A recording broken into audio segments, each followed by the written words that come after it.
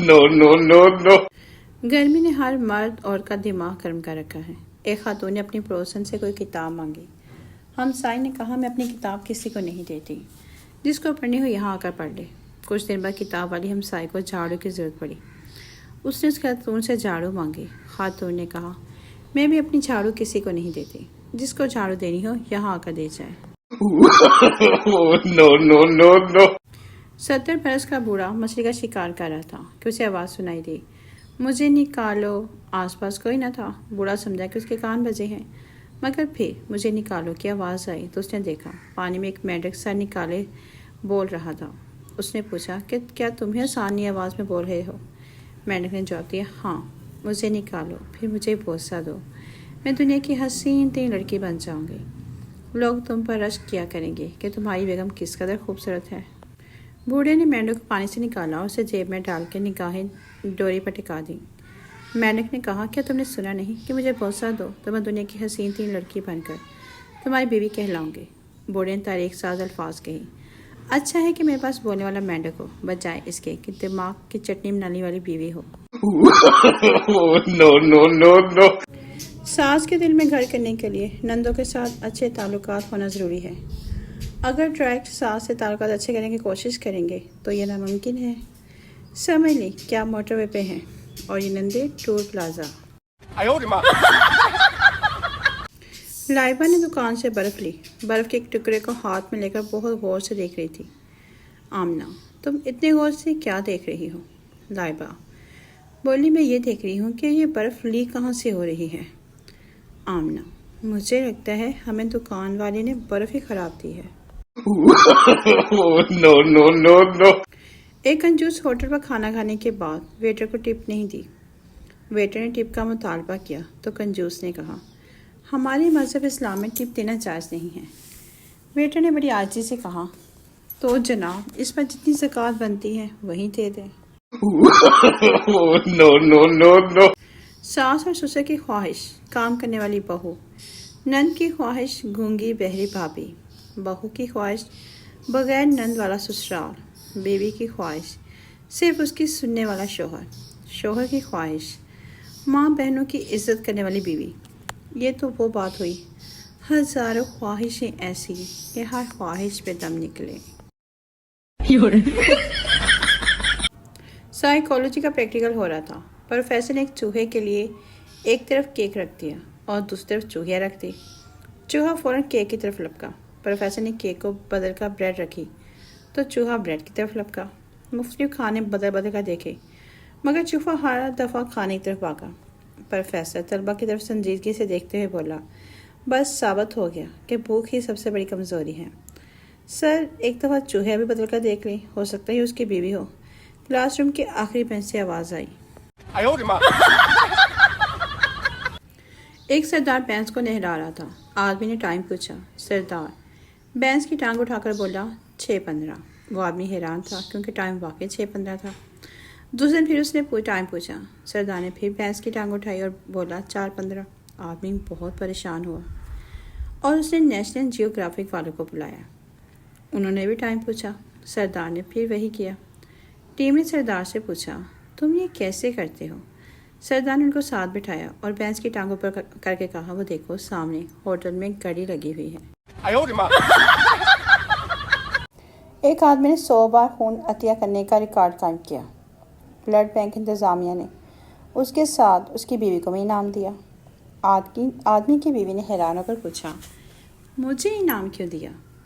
انتظامیہ نے مسکرا کر جواب دیا آپ نے شوہر کا خون نہیں پیا، اس لیے تو ہم نے آپ کو انعام دیا۔ سلام ہے ان خواتین پر جو گھنٹوں بڑے اہتمام سے گھر کے سارے کاموں کو چھوڑ کر کاپی پینسل لے کر ٹی وی پروگرام سے مختلف کھانوں کی ریسیپیز نوٹ کرنے کے بعد پھر ٹینڈے بھنڈی یا بینگن پکا لیتی ہیں۔ وطن کی ہوائیں ان ماؤں کو سلام کہتی ہیں۔